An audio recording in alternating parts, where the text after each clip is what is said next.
আসসালামু আলাইকুম। মুনমুনস mini kitchen চ্যানেলে আপনাদের সবাইকে স্বাগতম।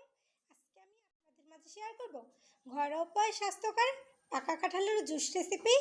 তাই আর দেরি না করে চলুন শুরু করা যাক আমাদের আজকের রেসিপি।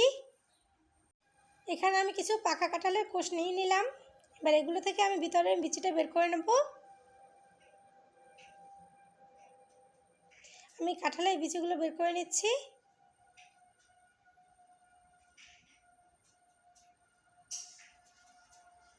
আমি সবগুলো কাঁঠালের বিচি বের করে নেব।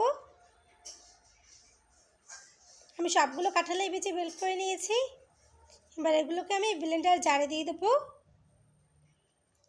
আমি ব্লেন্ডার জারে দিয়ে দিচ্ছি। আমি ব্লেন্ডার জারে দিয়ে দিলাম কাঁঠালগুলো। এবার দিয়ে দেবো এখানে পরিমাণ মতো চিনি, পরিমাণ মতো লবণ। আমি চিনির পরিমাণ কম দিয়েছি, আমার কাঁঠালটা অনেকটা মিষ্টি। ভালোভাবে ব্লেন্ড করে নিয়েছি। এবার আমি একটা গ্লাসে পরিবেশন করে দেখাচ্ছি। আমি 2টা গ্লাসে পরিবেশন করে নিচ্ছি। উপরে একটু দেখার সৌন্দর্যের জন্য আমি চেরি ফল দিয়ে দিচ্ছি। খুব সহজে বানিয়ে নিলাম ঘরোয়া উপায়ে স্বাস্থ্যকর পাকা কাঁঠালের জুস। বাচ্চারা কাঁঠাল খেতে পছন্দ করে না, এভাবে জুস বানিয়ে দিলে বাচ্চারা খুব মজা করে খাবে। আমার ভিডিওটি ভালো লাগলে লাইক কমেন্ট শেয়ার করবেন।